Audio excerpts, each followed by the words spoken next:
Pon tu celular en modo amigo, en modo amor, en modo hermano, en modo hijo. Si no quieres quedar sin batería, pon tu celular en modo vida. Pon tu celular en modo amigo, en modo amor, en modo...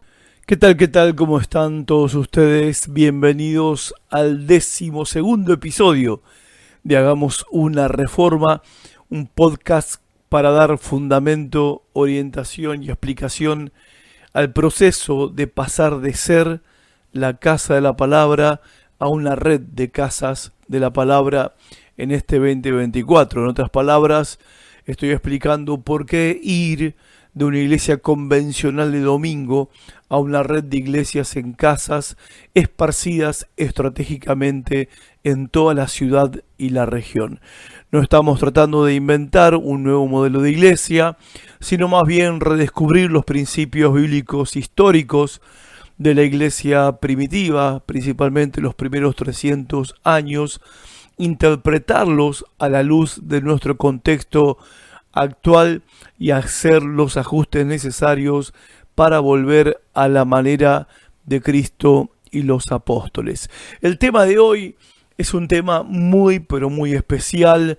Tiene como título Lo que no sabías de la Cena del Señor, su significado, práctica y beneficios tal y como los apóstoles la enseñaron a la iglesia en el principio. Medio largo el título, es verdad, pero quiero animarte a que me acompañes. Este tema en particular lo voy a estar desarrollando en 3 partes y es central para la vida de la iglesia en las casas, es central para el desarrollo y el crecimiento espiritual de los creyentes, de los discípulos del Señor Jesucristo, y es central y estratégico en cuanto a los propósitos salvadores, redentores de Dios para este mundo. Así que yo te animo a que te enganches a escuchar la primera parte que viene en el día de hoy, así que empecemos.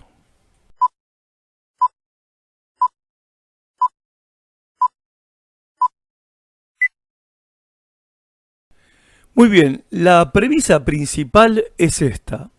La cena del Señor era una cena de verdad, con todo lo que esto implica. Era una cena real, una comida de verdad. Voy a leer el Evangelio de Lucas, capítulo 22, verso 14 al 20. Acá Lucas relata el momento que el Señor Jesús celebra la última cena con sus apóstoles. Y noten las referencias que hay, yo las voy a resaltar, a que esta cena del Señor, la última cena, fue eso, una cena, no fue una ceremonia, un ritual como acostumbramos a hacer hoy en día. Leo a Lucas 22, 14 al 20. Dice, cuando era la hora, se sentó a la mesa y con él los apóstoles. Primer punto, quiero remarcar acá, se sentaron a una mesa. ¿A qué? A comer. A comer lo que era el banquete de la Pascua. Y les dijo, ¿cuánto he deseado comer con vosotros esta Pascua antes que padezca? Porque os digo que no la comeré más hasta que se cumpla en el reino de Dios. Y habiendo tomado la copa, dio gracias y dijo, tomad esto y repartidlo entre vosotros, porque os digo que no beberé más del fruto de la vid hasta que el reino de Dios venga. Y tomó el pan y dio gracias y lo partió y les dio diciendo, esto es mi cuerpo que por vosotros es dado, haced esto en memoria de mí. De igual manera, después que hubo cenado, tomó la copa diciendo, esta copa es el nuevo pacto en mi sangre, que por vosotros se derrama. Después de haber cenado. El marco que tenemos acá, la escena que Lucas nos pinta, es de la cena del Señor, la inauguración de la cena del Señor en medio de una cena de Pascua. Ahora, quiero decir algo con respecto a Pascua. No voy a hablar de la fiesta de la Pascua ni de Semana Santa que pasó hace unas semanas atrás, porque en mi convicción personal, nosotros, los discípulos del Señor Jesús, ya no celebramos la Pascua. La Pascua es una celebración que tiene que ver más con el pueblo de Israel. Lo que nosotros celebramos es el nuevo pacto que tenemos por medio del cuerpo y de la sangre de Cristo. Lo que el Señor hace en la última cena es inaugurar el nuevo pacto de Dios con la humanidad.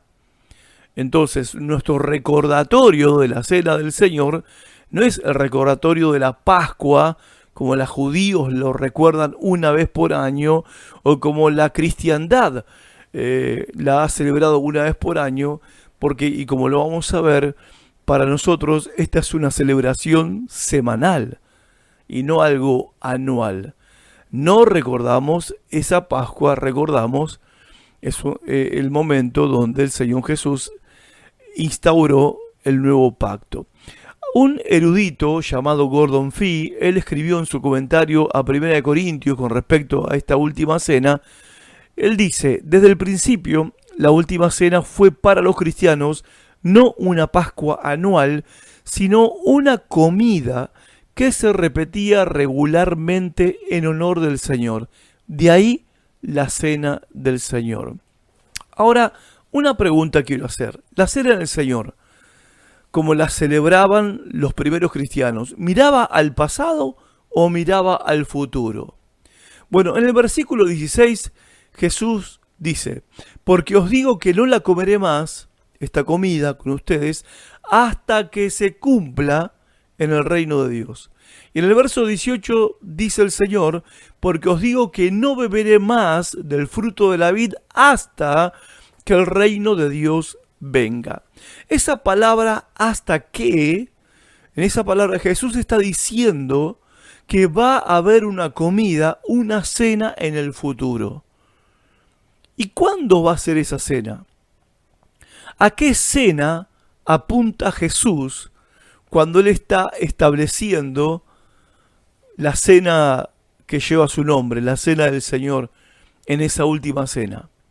Bueno, Él está apuntando a la cena que es descrita por Juan en Apocalipsis capítulo 19, versos 7 al 9. Dice así la palabra de Dios: alegrémonos y regocijémonos y démosle gloria. Ya ha llegado el día de las bodas del Cordero.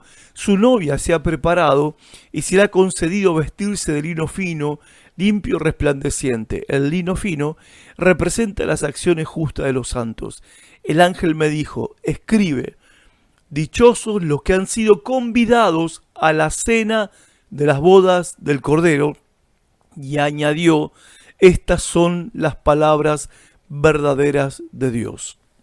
Entonces, evidentemente, en la última cena, la mirada del Señor Jesús con respecto a esta celebración y a esta comida es hacia el futuro y no hacia el pasado.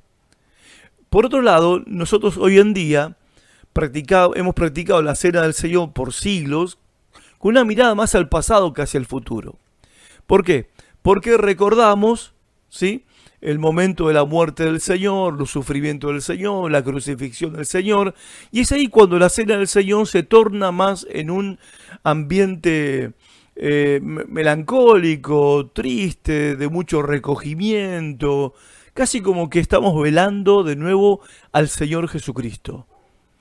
Ahora bien, la cena del Señor, cuando Jesús la estableció, Jesús no había muerto en la cruz todavía. Todavía no había ido al patíbulo romano donde iba a ser torturado. Entonces, evidentemente, la cena del Señor no está haciendo un énfasis en los sufrimientos del Señor, en la muerte del Señor, porque eso todavía no había sucedido, no había ocurrido. Sin embargo, el Señor sí hace un punto importante hacia una cena que todavía espera, o sea, que Él les promete a ellos que no va a volver a comer más esta cena, ni este pan, ni este vino, hasta que se celebre la gran cena en las bodas del Cordero. ¿Y eso cuando será? En su segunda venida. En su segunda venida. Ahora, ¿estoy diciendo que nosotros no debemos mirar para atrás con respecto a el momento de la celebración de la Cena del Señor, cuando nos reunimos a comer juntos una comida real, una comida de verdad, y en medio de esa comida está el pan que representa el cuerpo de Cristo y está el vino que representa la sangre del Señor? ¿No hay que mirar hacia lo que hizo Cristo por nosotros? Sí, miramos, pero no solo hacia el pasado. La Cena del Señor apunta, anota esto, a dos eventos, no solo a uno. Apunta a nuestra liberación pasada, que ocurrió en la muerte y resurrección del Señor Jesucristo hace más de 2000 años. Y también apunta al regreso prometido de Cristo.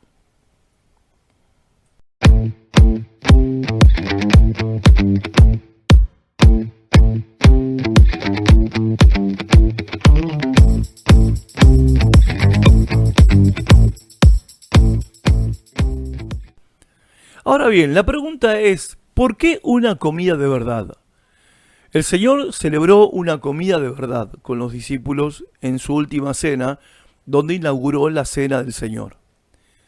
La Iglesia practicó la Cena del Señor en el entorno de una comida de verdad, una cena de verdad, donde se sentaban los discípulos a la mesa a comer. Y esto lo hicieron por más de 300 años. ¿Por qué la comida? ¿Y por qué es importante? Porque podemos llegar a la conclusión de por qué es importante si entendemos cuál es la imagen que los judíos tenían del cielo. Que no es la imagen que nosotros, ¿sí?, de cultura cristiana tenemos del cielo. Que la imagen que tenemos del cielo, ¿sí?, voy a hablar de manera burda, pero imagen al fin, es la de estar en el cielo con arpa cantando y adorando a Dios todo el tiempo. Y algunos hasta se imaginan con vestidos todo de blanco y con algunas alas o flotando por el aire. Ahora, esa no es la imagen que los judíos tenían del cielo. Éxodo capítulo 24, verso 9 al 11, dice así: luego Moisés subió en compañía de Aarón, Nadab y Abiú, y de 70 de los ancianos, y ellos vieron al Dios de Israel. Esto en el monte Sinaí, en el Éxodo. A sus pies había algo así como una plataforma de zafiro, resplandeciente como el mismo cielo. Ahí aparece la idea del cielo, la imagen del cielo. El Señor no extendió su mano contra esos privilegiados de Israel. Ellos vieron a Dios, comieron y bebieron. ¿Dónde ocurrió esta comida? En el monte Sinaí, en la misma presencia de Dios, en una atmósfera que asemejaba al cielo. Ahora, noten lo que Jesús dice en Mateo capítulo 8, verso 11, cuando dice a los que le rechazaban, a los judíos que lo rechazaban: por eso les digo que muchos vendrán de oriente y de occidente y se sentarán a la mesa con Abraham, Isaac y Jacob en el reino de los cielos. Otra vez, la idea del reino de los cielos en paralelo con la idea de sentarse a una mesa. ¿A qué? A comer. ¿Con quién? Abraham, Isaac y Jacob. Jesús también tiene esta idea de una comida en el cielo, que ir al cielo es ir y sentarse a comer en el gran banquete ante la misma presencia de Dios. Y esta idea de Jesús, de una comida en el cielo, la reafirma en Lucas capítulo 14, verso 15, cuando alguien dice: al oír estas palabras, uno de los invitados le dijo: feliz el que se sienta a la mesa en el reino de Dios. Jesús luego contesta esta expresión de este hombre, de este judío, pero noten claramente cómo en la mentalidad judía el cielo no era un lugar donde uno iba a cantar, donde uno iba a volar, donde uno iba a estar durmiendo, descansando por toda la eternidad. Llegar al cielo era llegar a la gran mesa, a la gran comida, a la gran cena del banquete del reino de Dios preparado por Dios mismo para sus fieles. El cielo para ellos era ir a un banquete, una gran cena en la presencia de Dios, y es lo que Jesús les promete a los apóstoles. Lucas 22:30. Jesús les dice: y en mi reino ustedes comerán y beberán en mi mesa. Por eso la cena del Señor es una comida de verdad. No es un simple ritual, una simple ceremonia de pancitos y de copitas, porque es la mejor imagen que se asemeja a lo que va a ocurrir cuando el reino de Dios venga a la tierra. Y la buena noticia, ¿sí?, cuando dice feliz el que se siente a la mesa en el reino de Dios, es que felices somos aquellos que hemos sido invitados a participar de esa mesa el día que pusimos nuestra fe y nuestra confianza en el Señor Jesucristo.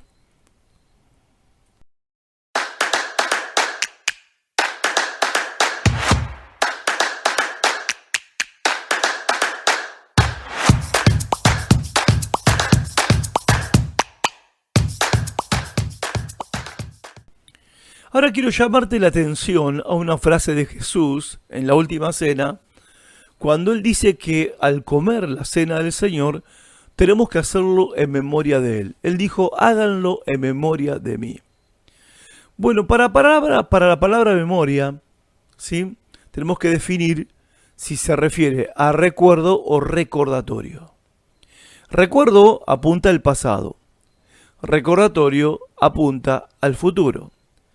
Ahora, ¿por qué esta diferencia? Me voy a poner un poco técnico acá.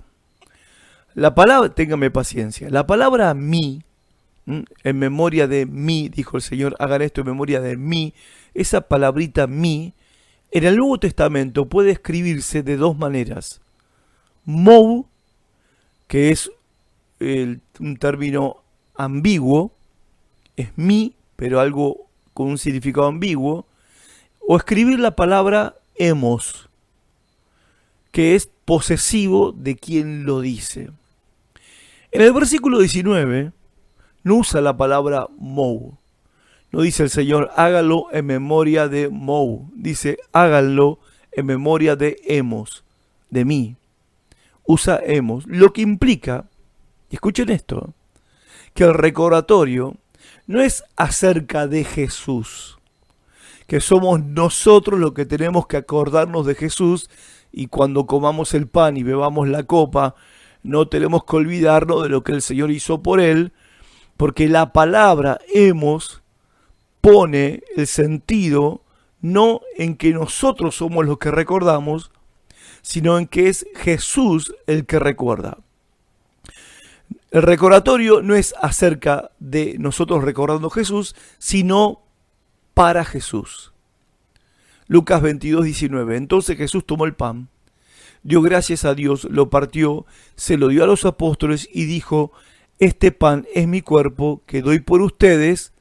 Y acá estoy leyendo la versión Palabra de Dios para Todos. Dice: cómanlo como recordatorio. Esta versión, la PDT, Palabra de Dios para Todos, traduce mejor el original. En vez de decir en memoria de mí, Jesús dice: cómanlo como recordatorio. Y la Biblia de Jerusalén, el mismo versículo lo traduce de esta manera: tomó luego pan, dio gracias, lo partió y se lo dio diciendo: este es mi cuerpo que se entrega por vosotros, haced esto en recuerdo mío. En recuerdo mío. Entonces vemos claramente en estas dos traducciones, que son diferentes a la traducción común que usamos nosotros, Reina Valera 1960, que traducen más correctamente la palabra hemos de que el recordatorio es para Jesús. Es el Señor Jesucristo el que tiene que recordar. Ahora, yo sé, acá se plantea otra pregunta. Jesús tiene que recordar ¿qué es lo que Él tiene que recordar? Cada vez que comemos juntos, Él recuerda qué cosa tiene que recordar: su promesa de volver. Háganlo para recuerdo mío, háganlo en recuerdo mío, háganlo como un recordatorio para mí de que les he dado la promesa que no voy a volver a comer esta cena, este banquete, hasta que lo coma con ustedes cuando venga el reino de Dios. Ahora, acá surge otra pregunta. ¿Es bíblico decir que Dios necesita recordar algo? ¿Acaso Dios se olvida? Te voy a dar 3 ejemplos.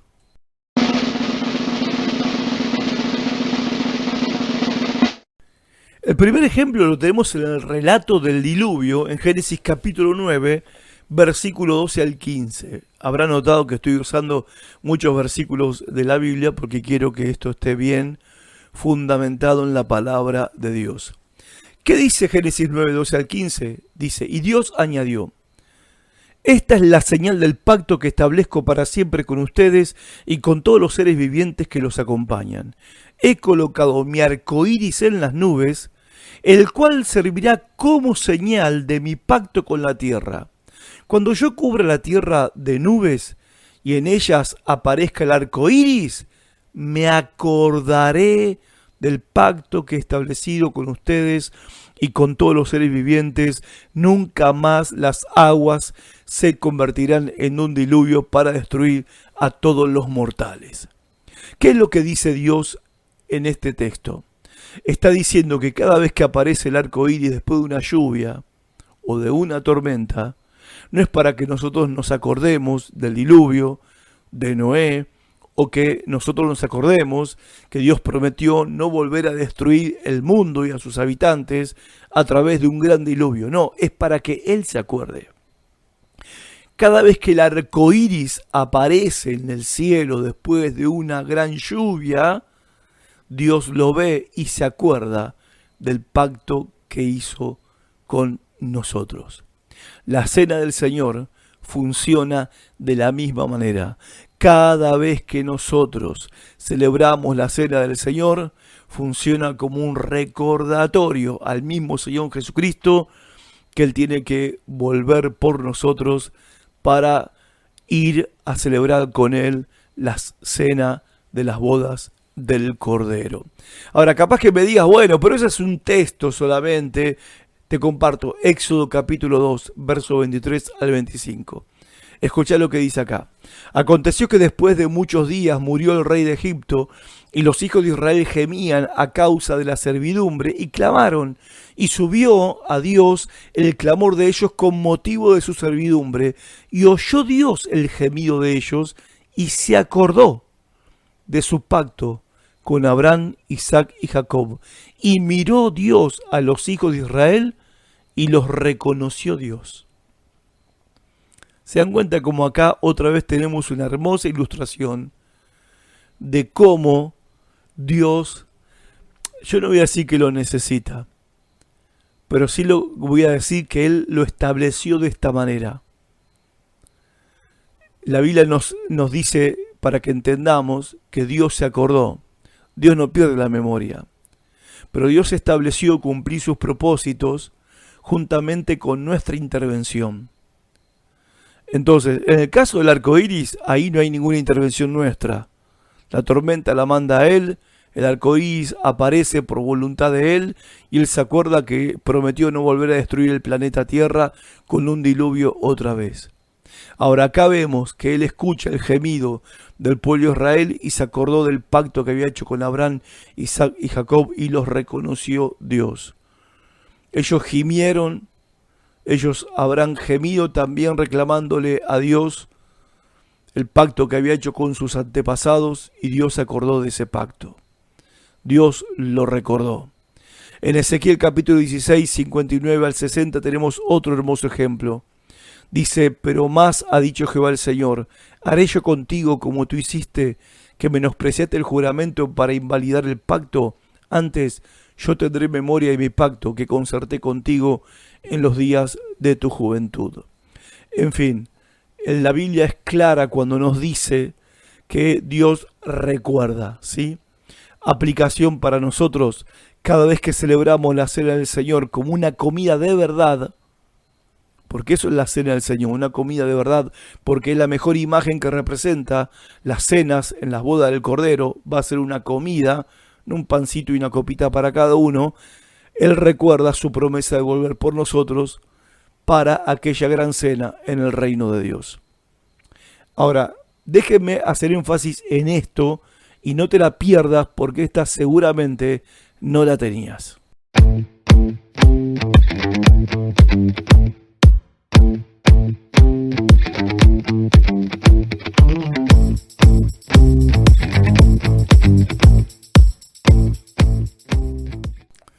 ¿Sabes que en otro sentido la cena del Señor funciona como una oración actuada? Me explico. El Señor Jesús nos enseñó a orar: venga tu reino, hágase tu voluntad, en la famosa oración conocida como el Padre Nuestro. La siguiente petición, después de decir venga tu reino, hágase tu voluntad, es: danos cada día nuestro pan de cada día. Estoy leyendo en la NBI. Ahora, en el griego subyacente de Lucas 11:3, que es de donde estoy leyendo, es difícil de traducir. Literalmente lo que se lee es algo así como, escucha, el pan de nosotros que pertenece al día venidero, danos hoy. Así se lee en la traducción griega. Ahora, en las notas marginales de la Biblia NASB dice pan para el día que viene. Al vincular el versículo 2 y 3 de Lucas capítulo 11, es posible que Jesús nos haya estado enseñando a pedir que el pan del banquete mesiánico del reino venidero nos sea dado hoy. O sea que podría traducirse: venga tu reino, que comience hoy la fiesta. Atanasio, uno de los padres de la iglesia, lo explicó así, que es orar por el pan del mundo venidero. Y en la Didaqué, que es un documento cristiano que se utilizaba para discipular a los nuevos creyentes, la cena del Señor estaba conectada con la segunda venida de Cristo, lo que se refleja en la práctica de orar cada vez que se reunían a comer juntos, celebrando la cena del Señor. Oraban Maranata, que significa ven Señor. Y esto lo hacían en el momento que compartían el pan y el vino. Entonces, viéndolo de esta manera, la cena del Señor funciona como una oración pero actuada. En el Padre Nuestro decimos al Señor, al Padre mejor dicho, que nos dé el pan para el día que viene, y ese día es el día de la gran cena en el mundo venidero. Ahora bien, la cena misma del Señor es la actuación de esa oración, pidiéndole a Dios que llegue pronto ese día, que Él venga pronto para ese día donde vamos a cenar juntamente con Él. Acá cenamos entre hermanos, comemos juntos, compartimos juntos una comida, como Jesús con sus discípulos y como la iglesia lo hacía, partiendo el pan en las casas, comiendo juntos con alegría y sencillez de corazón, y lo hicieron durante 300 años. De la misma manera, cuando nosotros lo hacemos de esta forma, estamos anticipando el regreso de Cristo y estamos actuando esta oración, implorando que el Señor venga pronto. ¿Qué te parece?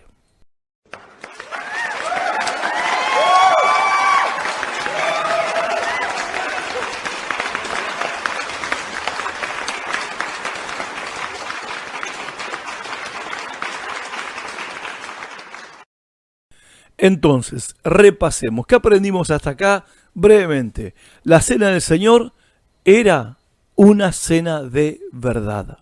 Así la iglesia así lo practicó el Señor Jesús, y la iglesia lo siguió practicando por instrucción de los apóstoles, ¿sí? Siguiendo la tradición apostólica durante 300 años. Segundo, la cena del Señor anticipa la gran cena en las bodas del Cordero. Y tercero, es un recordatorio para Jesús de que cumpla su promesa de volver pronto y llevarnos junto con Él a celebrar esta gran cena en el reino de Dios.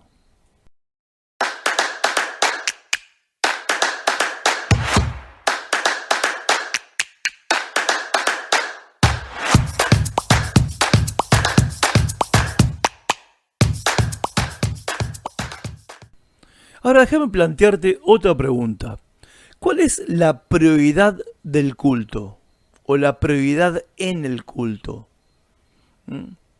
Vieron que cuando uno sigue la palabra edificación, en el Nuevo Testamento, mayormente en las cartas de Pablo, vas a encontrar más de 10 referencias, yo hoy conté 12, que habla del mandato que se nos da a los creyentes de edificarnos mutuamente.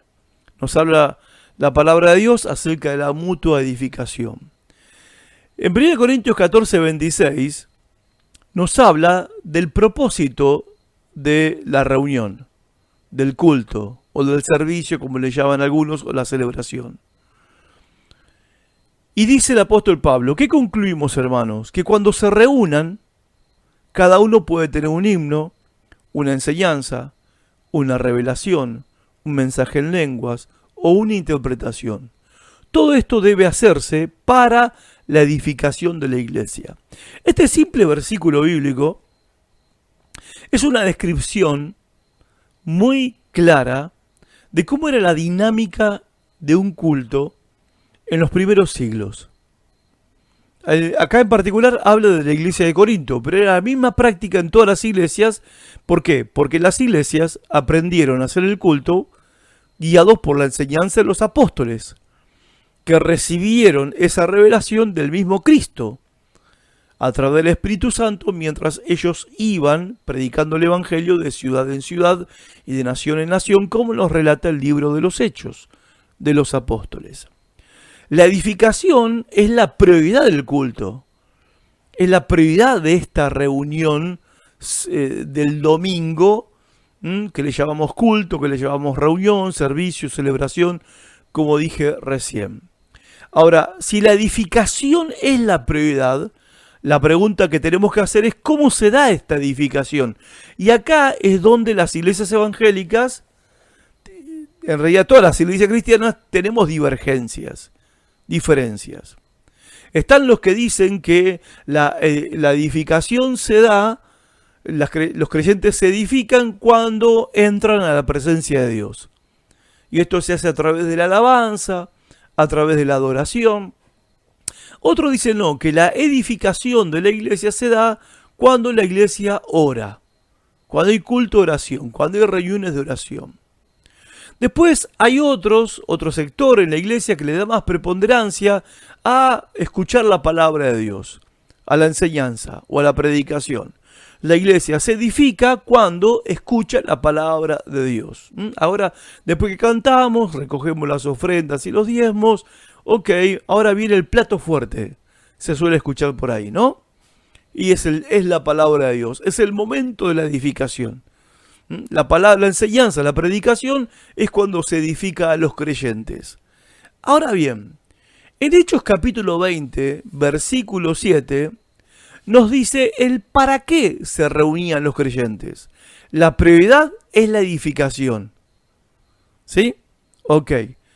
Ahora, ¿cómo se da esta edificación? Hay diferentes opiniones en la iglesia evangélica de cómo se edifica la vida de un creyente, cómo se edifica la iglesia. Canto, profecía, enseñanza, evangelismo, milagros, oración, etc. Ahora, Hechos 27 dice así: el primer día de la semana, o sea, el domingo, estábamos reunidos, el culto, para partir el pan. Y Pablo, que debía irse al día siguiente, estaba de paso por la ciudad de Troas, comenzó a conversar con ellos, pero su discurso se alargó hasta la medianoche. Ahora, fíjense acá en este texto, simple, corto, pero a la vez tan descriptivo. Ellos se reunían el primer día de la semana para partir el pan, para comer juntos. O sea, la prioridad de la reunión de la iglesia es la edificación de la iglesia. ¿Cómo se da esta edificación? Es la pregunta que queremos responder. El para qué nos reunimos, para edificarnos. ¿Cómo sucede esto? Bueno, lo primero que dice acá, el para qué, es para partir el pan, o sea, comer juntos. Y comer juntos lo que ellos llamaban la cena del Señor, o el ágape, la reunión de amor, o la fiesta de amor. Y era una cena de verdad. Lo que estoy diciendo es esto, que la edificación de la iglesia se daba en el entorno de una comida de los hermanos juntos, compartiendo, teniendo comunión y compañerismo en una cena de verdad, donde también partían el pan y tomaban la copa que representaban el cuerpo y la sangre del Señor Jesucristo. Y en este entorno de cena de compañerismo y de comunión, de una manera por gracia y sobrenatural, la iglesia era edificada. Esto los discípulos, los creyentes, lo hicieron durante 300 años. Esa iglesia que admiramos, la que conquistó el Imperio Romano, ¿cómo se edificaba? Comiendo juntos cada domingo, celebrando la cena del Señor. Mirando para atrás, sí, pero también mirando para adelante. Y lo segundo, el segundo para qué se reunían, era para escuchar a Pablo. Pero en este caso Pablo estaba de paso. Y me gusta esta versión que dice que Pablo debía irse al día siguiente, comenzó a conversar con ellos. En la versión Reina Valera, la estándar que usamos nosotros, dice que Pablo comenzó a enseñar y su enseñanza duró hasta la medianoche. Pero la traducción más correcta es conversar con ellos.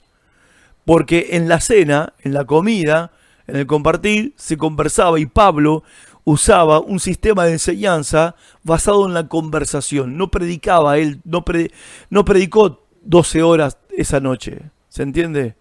Pablo no predicó todas esas horas seguido, conversaba con ellos y enseñaba la palabra de Dios. Lo importante es, el punto es que Pablo enseñaba. Ahora fíjense que enseñar ocurría dentro del contexto de la comida.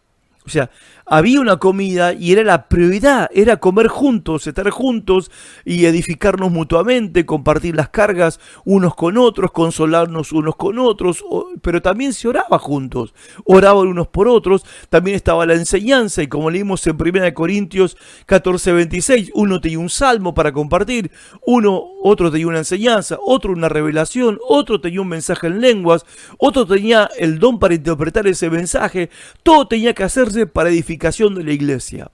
O sea, no es que primero ocurre el culto y a lo último tenemos la cena del Señor, el pancito y la copita.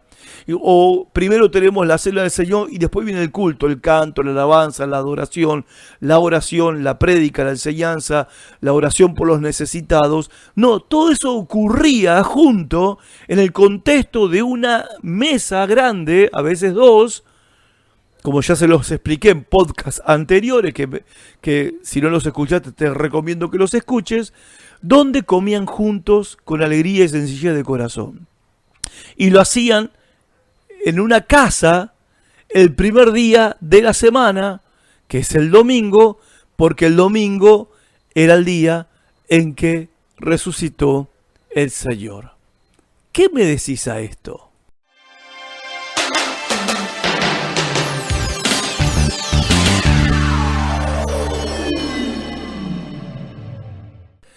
En fin, hay muchas cosas más que quiero compartir con respecto a la cena del Señor, mis propios aprendizajes y descubrimientos sobre este tema. Estoy reaprendiendo el significado, práctica y beneficios de la cena del Señor con una mirada centrada más en el texto bíblico y la historia de la iglesia, más que la tradición heredada de nuestras denominaciones evangélicas y protestantes. Pero lo voy a dejar acá, no quiero atosigarlos con tanta información, les dejo esto para que lo sigan masticando. Es la primera parte, continuará la semana que viene. Les recomiendo que se enganchen. Si tienen preguntas, me las pueden mandar por Face o por mi WhatsApp, que también lo tienen, o lo pueden sacar del Face, y seguir aprendiendo cómo podemos ser iglesia hoy en el siglo XXI, aplicando los principios poderosos de la iglesia primitiva del siglo I. Porque de eso se trata, gente, dar respuestas a la sociedad y a la cultura de este siglo, del siglo XXI, aplicando los principios que hicieron poderosa a la iglesia del siglo I. Y estamos redescubriendo estas verdades que van a traer edificación, crecimiento y maduración a la iglesia, a vos y a mí. Ok, hasta la próxima. Nos estamos escuchando. Dios te bendiga un montón. Iglesia despierta, ya llegó el momento de tu redención.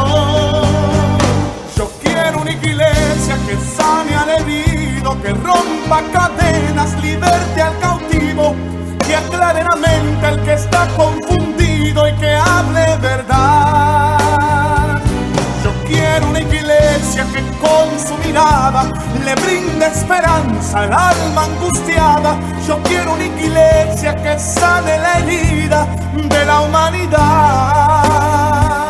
Yo quiero un rebaño donde mis ovejas se sientan seguras y llenas de paz, donde mi palabra sea su alimento, allí quiero morar.